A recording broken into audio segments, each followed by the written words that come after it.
Hello and welcome to another episode of With Enough Prep Time. My name's the Nerdman, and today I'm going to be hosting another episode of Hot Takes Tuesday.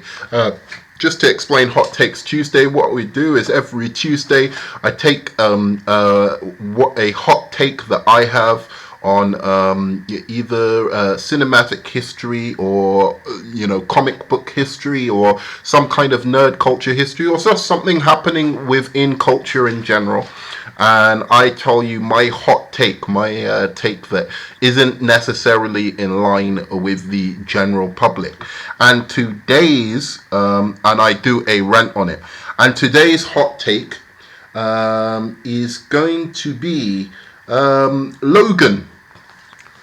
Not the second greatest comic book movie of all time, and perhaps a little bit overrated.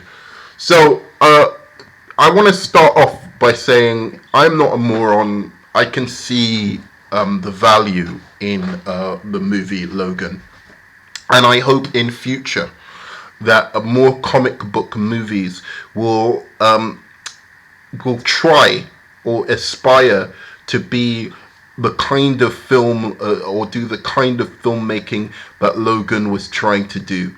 It is far, far more sophisticated than a lot of the MCU movies, much more enjoyable, and even better than some of the more recent DC movies.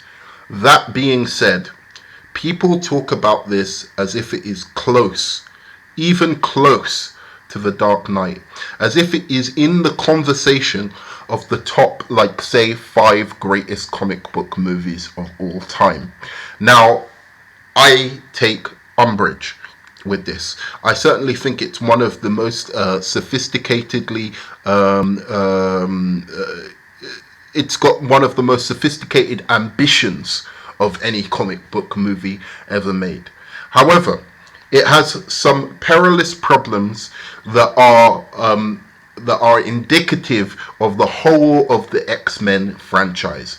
Now, the first thing, I'm going to give 5 reasons just to make it very, very simple. So I'm going to start off with reason number 1.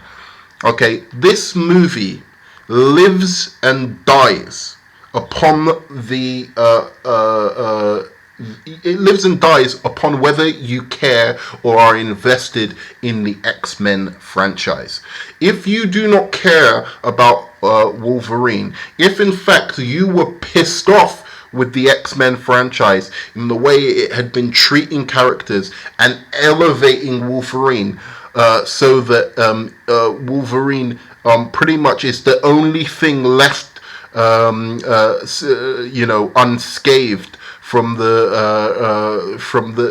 terrible, awful,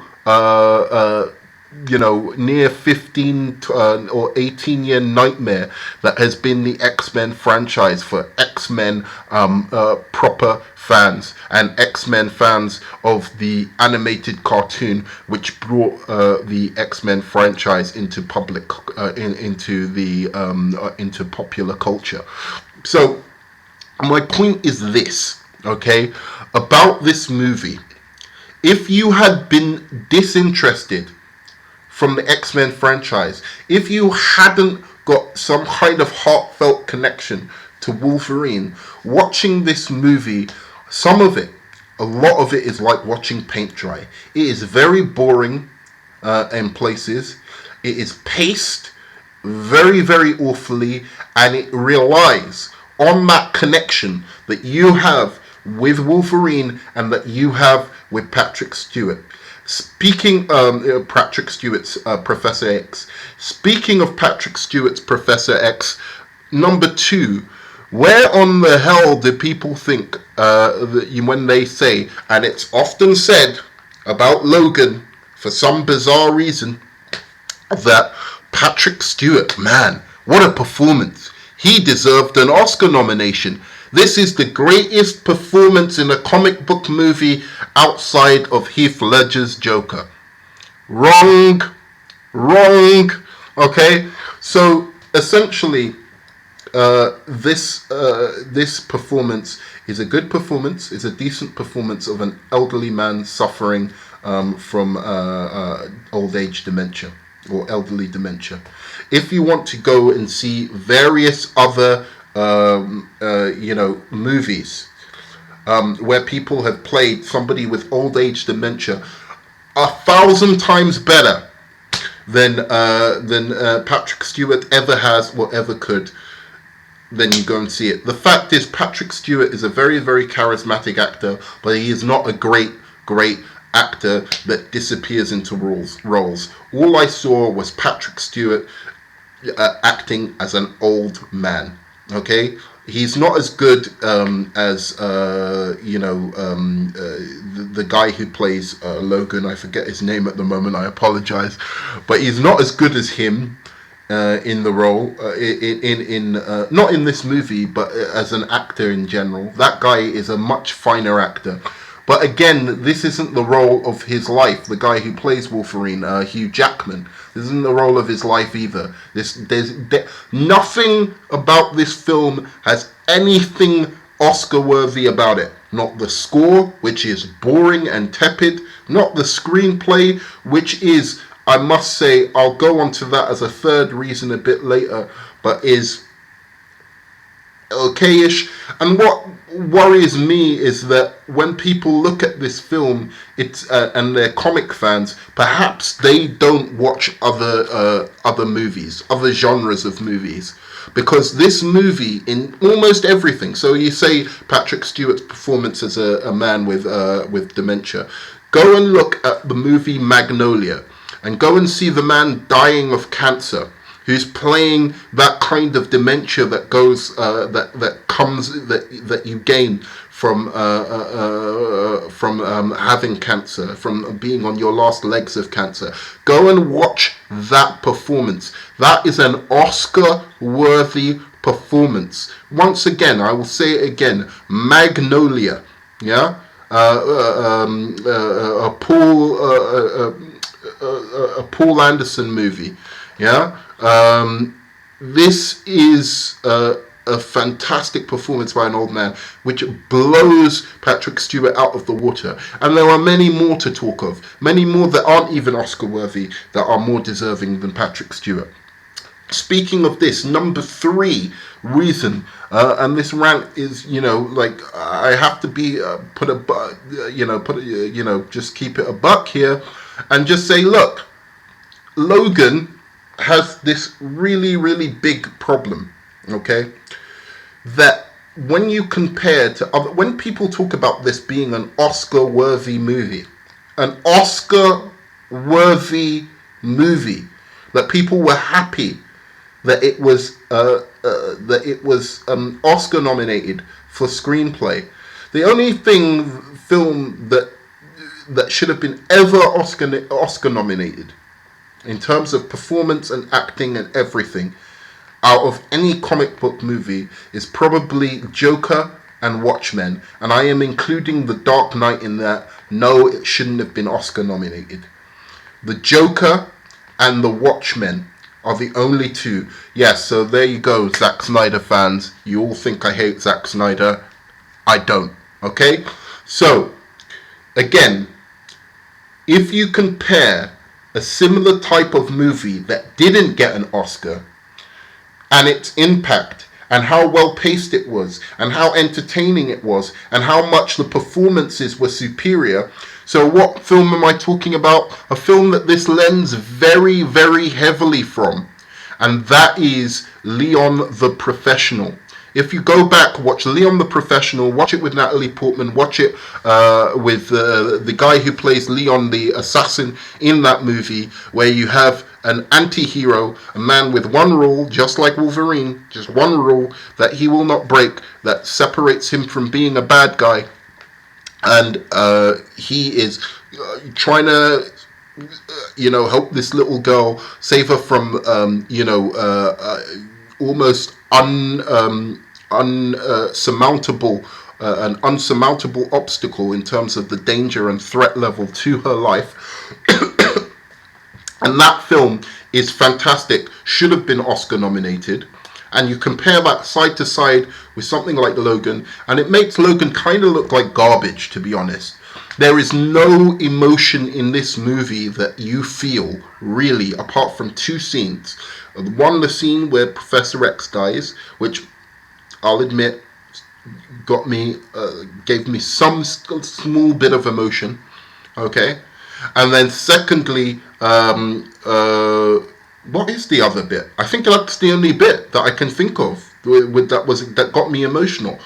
The whole thing of Leon, like if you watch that movie to the end, you're almost in tears with how much you want Leon and the little girl to be together. Okay, this is not on that level, and in fact, there are other movies with this very, very similar dynamic, and they all do it better. And added to that, this little girl who does a fantastic performance in Logan. Probably the best performance in the whole film is from the little girl. Okay, does a fantastic performance, but her connection to Wolverine is not good. I do not believe for a second when she calls him daddy at the end of the movie. That whole relationship that they're supposed to have did not come out in that film. Essentially, he wakes up after she saved him from dying. Okay, in that movie. Sorry, spoilers. Spoiler warning. She saves him in the movie. And he comes up until that they have not had they've had more of a hostile interaction with each other. There has been nothing to suggest that she would see him or have taken him as a father figure. In fact, if anything, her response to his death seemed really, really odd, considering she was much, much closer to Professor X and had nowhere near the level of emotional response to Professor X's death that she did to Wolverine. This was badly executed. I did not believe the relationship between Daphne and between Wolverine. And let me just say a last criticism of this movie, because there is a big criticism. Okay, so I'll just want to go on to one thing. Another thing, people often try and say this film is deep because in the middle of the movie it shows it shows its connection to it being a Western and Shane and the themes of a Western film, early on Western film called Shane. I've not watched that film. Apparently it's very good. I don't really dig Westerns, to be honest. But the film is, tries to add some kind of layer of depth and acceptability in terms of it being cinematic, because it references this film in the middle. I say, okay, that's very good. But what is this film I am watching before my eyes doing for me? And what is the real depth within this movie itself? And it does have a little bit of depth when you find out about what has happened to the mutants and Professor Xavier's brain being this kind of weapon of mass destruction and having killed all the mutants and stuff like that. Unfortunately, that relies again very heavily on if I care about the characters of this franchise. Okay? And once again, don't care about any of the X-Men. X-Men 1 is garbage, and it's a very, very overrated movie. In fact, one week in hot takes, I might do X-Men and X-Men 2 and how those movies are highly overrated. Okay, so all of those characters, that whole franchise, the only two people I cared about in the whole franchise was McAvoy's Professor X and Magneto, played by the younger guy. Those are the only two characters I care about in the whole X-Men franchise. So the fact that everyone's died in that franchise, Cyclops, Jean Grey, all of them, I don't care at all. The film isn't doing anything for me.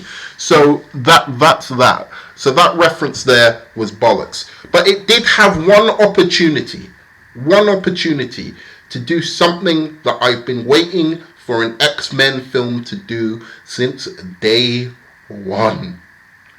And I was hoping it would do this, which was give the other X-Men some credit and for once use some interesting powers in a freaking movie about mutants. I don't care if you're trying to be sophisticated cinema, which, to be honest, you did somewhat well at, but not exactly great. You were no Leon the Professional. You were not that level of, you weren't like Tarantino sophisticated level of cinema at all. You weren't, nothing like those sophisticated forms of cinema. Not entertaining, not as well paced, nothing. You weren't even Dark Knight or Watchmen level of entertainment, okay? I think, personally, something like Kick-Ass is better than this movie in terms of the pacing and in terms of my emotional investment in these characters. I do not need to come to a movie like Kick-Ass with prior knowledge about the X-Men, which is another thing. This movie is overrated because of Wolverine.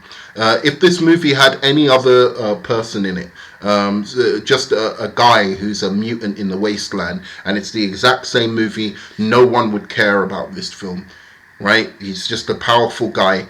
Same, the same argument people use for the Joker, essentially, except I think the Joker is a far superior movie because I actually care about that character beyond the fact that it's the Joker. They make me care about Arthur Fleck.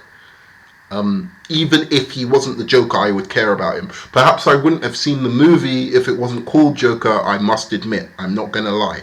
There's a very good chance. Although if it had Joaquin Phoenix in it and it was something that was being Oscar nominated, I probably would have, because he's one of my favorite actors. So there you go. But this film, if this had anybody else apart from Wolverine in it, some other guy, right, still played by Hugh Jackman, just some guy who's old but used to be a powerful guy or something like that, no one would care. This is overrated because people would rate stuff like Kick-Ass above it. They'll rate stuff like Batman Begins way above it. They would rate all superior films. They would rate stuff like Watchmen above this easily. But it's because it's Wolverine, they boost it up another level because it's a serious movie about Wolverine that's actually good for once. Okay, so once again, my last reason, using X-Men powers that are actually interesting in an X-Men movie. Who would have thunk? Why not someone like Sunspot, or Rogue's powers where she can fly and has super strength, or somebody who does something interesting, something novel apart from the easy disappearing of Nightcrawler, or lightning powers, which is very, very boring, or Wolverine's powers, which is the most boring visual power that you could concentrate. For 9 or 10 movies, I've been seeing Wolverine powers, and now I get triple that in this movie. Not just one Wolverine, not just 2 Wolverines in the little girl, but a third Wolverine that he fights against himself. I mean, for God's sake, with the X-Men movies, this is X-Men. I was seeing, they've got little kids who are also mutants. Maybe you can do something where some of those mutants are like, one of them is a clone of Gambit, because we've been wanting to see Gambit's powers for ages. Let's have a clone of Gambit. Let's have a clone of Sunspot. Let's have a clone of something like a mutant power that is really, like fantastical or interesting. Every time they use a mutant power that's interesting in the X-Men franchise, they kill the person straight away. Like Darwin from X-Men First Class. Wow, here's a mutant power that's going to be interesting. He can adapt to any single, threat that comes against him. What's that going to be like? Killed him. The girl, who was Magneto's daughter in X-Men Age of Apocalypse. Oh, wow, she's got the actual powers that Scarlet Witch is supposed to have as a kid. Killed her in the first 2 minutes. Any X-Man with interesting powers is never used in the X-Men franchise, and they finished it off with a bang in this particular X-Men Wolverine, by having 3 Wolverines, and they're the only one with exciting action scenes in the whole film. The kids are boring. They have Lizard Kid. They have Kid who can do ice and electric. I mean, come on. Have you read the X-Men comics? The thousands and millions of different fantastic, cool, visually interesting on film powers that you could have used. And you use those powers again. Come on. Terrible. In terms of my hot take on X-Men, in fact, the more I talk about the film, the more I dislike it. Logan, completely overrated. That's my hot take for Tuesday. Please like, subscribe, tell me and comment. Tell me what you think of the Wolverine or Logan. Do you think I'm an idiot? Do you think just tell me why you think the movie is better than I think it is. Maybe you can change my mind. But that's my hot take for today. Thanks so much. Please like, comment, subscribe if you want to hear more.